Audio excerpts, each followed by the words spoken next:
there is a tangible way to evaluate two quarterbacks who can throw the ball better, more accurately, who has the stronger arm, who's more mobile, all the tangibles, physical skills. And then in addition to that, it's what does that player do in regards to decision making? This particular quarterback may have the better arm, more mobile, all those things, but they make horrible decisions. So we play a guy who's got an average arm, but he makes the right decisions because he's got playmakers and he's the right guy to at least distribute the football. So there's a physical component, and then there's a mental component that I just touched upon. And then there's something that really can't be measured, but it's one of the reasons why coaches should be and are paid at a certain rate, and that's this particular player just, especially at this position, quarterback, just has it. People respond to him. He leads the team. He inspires the team. The players around him play better. There's better chemistry, cohesiveness in the offense, and he's just got it. Maybe he's just got it, period. Or with this particular collection of athletes, they just work better together. So that makes him a better fit.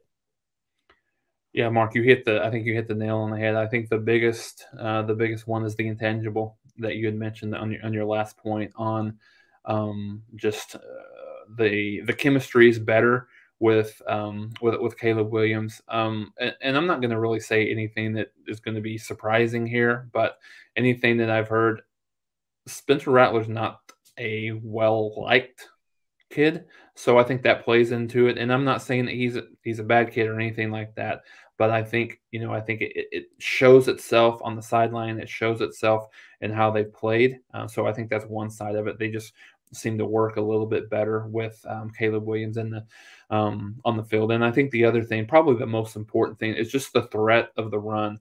Spencer Rattler he's not completely a statue, but he's not a viable threat in the QB run game. So that's not something that the defenses have to account for. You can, if you have a QB threat from a QB running threat, then you have to have a safety to kind of that has to come up and has to account for that guy, which opens up things in the passing game a little bit more. So I think one has affected the other. I think and another thing that you had mentioned is the decision making.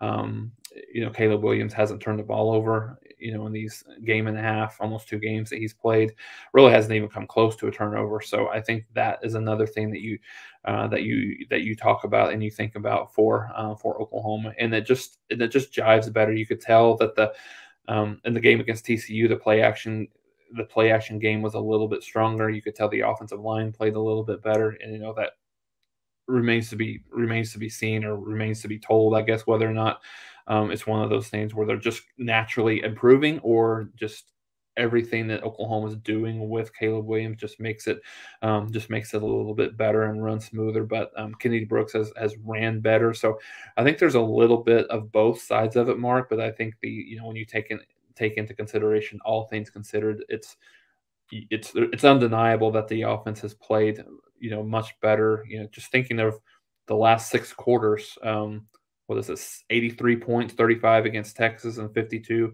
Sorry, my math's wrong. So 35 against Texas and 52 against TCU, 87 points in the last game and a half. I think kind of speaks for itself in terms of how well the offense has played.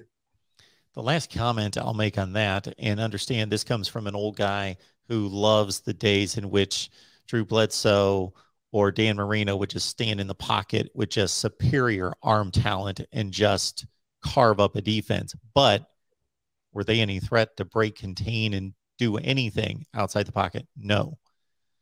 So to be that, and I'm not putting Spencer Rattler in that category. He's mobile. He can move around. He can run a little bit, but he's not a threat to the defense. Caleb Williams, I think the classic example was that 66-yarder against Texas. My goodness, that was a thing of beauty. That he just has that ability. So in today's game, we were talking this with Iowa football yesterday. They've got an immobile quarterback. And I just think that is such a disadvantage. And again, for as much as I love the guy that can stand in the pocket, deliver the ball, you better be like Peyton Manning. If you're going to be that player, you better be that good. And those guys are extremely rare. So, it's a 10 on 11 game with an immobile quarterback versus somebody determined. There was a number of people we could credit over the past 15 to 20 years that determined, man, sure, there was a liability a long time ago where we had running quarterbacks like Jamel Holloway that it looked ugly anytime they were going to try to throw the ball downfield. So that's the other extreme. But somebody determined, hey, we can find guys that can do both, and they put so much pressure on the defense that it's just the stress on the defense in the RPO game with a guy that's dynamic that can also throw the ball is just a game changer.